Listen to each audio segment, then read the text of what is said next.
Amis dans le Seigneur, bonjour. Recevez mes chaleureuses salutations dans le nom puissant de Jésus-Christ de Nazareth. Aujourd'hui, parlons d'un sujet quotidien, l'inquiétude. La bataille dans ce monde pour tenir la foi est rude. Les défis auxquels l'humain est confronté au quotidien sont nombreux et épuisants, psychologiquement, physiquement et spirituellement. Que faut-il faire en face d'une telle férocité? Comment vivre pour ne pas perdre son témoignage? Bien aimé, les temps sont durs et le combat est sans pitié. Mais notre génération n'est pas la première et ne sera sans doute pas la dernière. Au temps de l'église primitive, la foi a été combattue. Mais s'est-elle éteinte? Si les premiers ont pu conserver leur flamme, c'est que vous aussi, vous le pouvez. Vous pouvez tenir bon, faire et résister au courant. Les inquiétudes de l'humain d'aujourd'hui sont diverses et multiformes. Se nourrir, se loger, se vêtir, s'éduquer, se soigner. Et à tout cela s'ajoute un facteur clé, l'argent. Et surtout, si vous avez des charges et des obligations avec la cherté de la vie, lorsque tout le monde compte sur vous, alors c'est pire. Vous devez vous battre pour vous et pour eux. Cette pression est énorme et beaucoup de personnes en arrivent à craquer. Les maladies sont nombreuses et multiformes. Je veux te communiquer un ordre reçu du Seigneur pour toi dans le livre de Matthieu chapitre 6. Au verset 25, Jésus dit: c'est pourquoi je vous dis,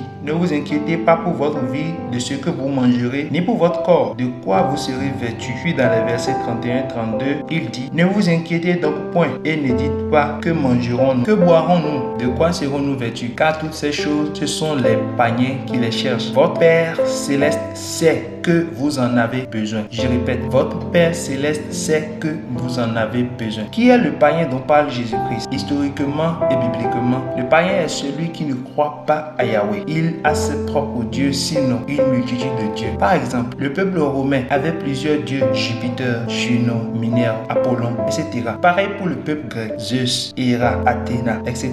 La Bible mentionne même une ville Éphèse qui avait Diane pour déesse. Le peuple égyptien, pareil, avait aussi plusieurs dieux. C'est ça le païen, un dieu compétent pour une chose et pas pour une autre. Mais pour vous et moi qui croyons au Dieu unique, Yahweh, qui est notre Père, c'est lui qui s'occupe de nos besoins. Il sait qu'il doit prendre soin de vous. Versets 27 et 28, Jésus dit: qui de vous, par ses inquiétudes, peut ajouter une coudée à la durée de sa vie? Et pourquoi vous inquiétez au sujet du vêtement? Considérez comment croissent les lys des champs. Ils ne travaillent, ne filent. Nous reviendrons plus tard pour présenter de quoi s'agit-il quand Jésus parle des lys des champs. Verset 29, cependant, je vous dis que Salomon, même dans toute sa gloire, n'a pas été vêtu comme l'un d'eux. Bien-aimés, s'inquiéter ne sert à rien. Ce qui est au-dessus de vos forces l'est tout simplement. Votre vie, par exemple, sa durée ne dépend nullement de vous. Par conséquent, tout ce qui s'y accroche. Que faire alors? Lâchez prise. Ne bavardez pas. N'argumentez pas. N'y pensez pas. Vous êtes-vous jamais demandé comment les oiseaux font pour vivre? Et les animaux de la forêt? Et les arbres? Les avez-vous jamais trouvés inquiets? Pourtant, votre vie compte beaucoup plus que les leurs. Alors, sachez-le. Tout va bien. Pour vous, tout va bien.